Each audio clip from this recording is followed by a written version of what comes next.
घर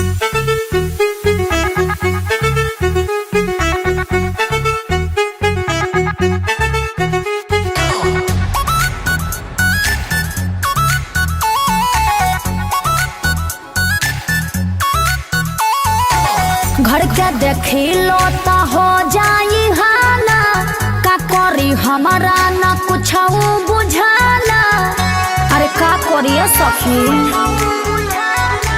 घर के देखिलो तो हो जाई हाला, का करी हमारा न कुछ बुझाला।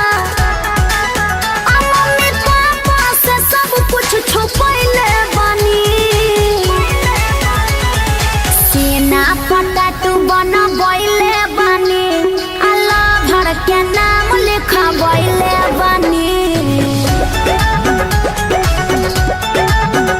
अरे सीना पटाटू बनबैले बानी, अल्लाह भर के नाम लिखबैले बानी।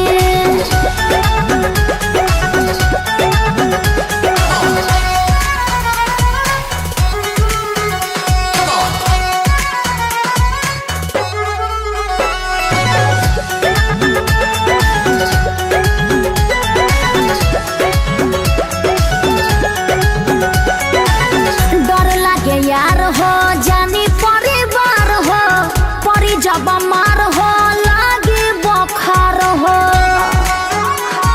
सुनो न जागे रोज रात भर, अब जाई किधर होता टेंशन बड़ी, भागी जाई वो महर। अरे सबके दिमाग चकराइले बानी, सीना पटाटू बनबैले बानी, अल्लाह भर के नाम लिखबैले बानी। अरे सीना पटाटू बनबैले बानी, अल्लाह भर के नाम लिखबैले बानी।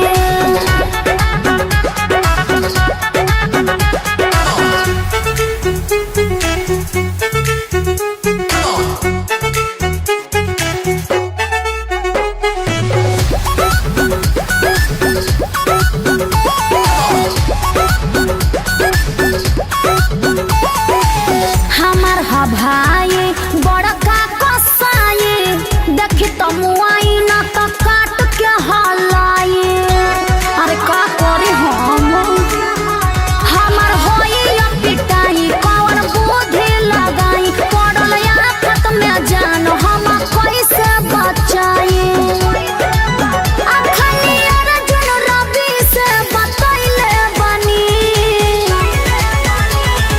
सीना पटाटू बनबैले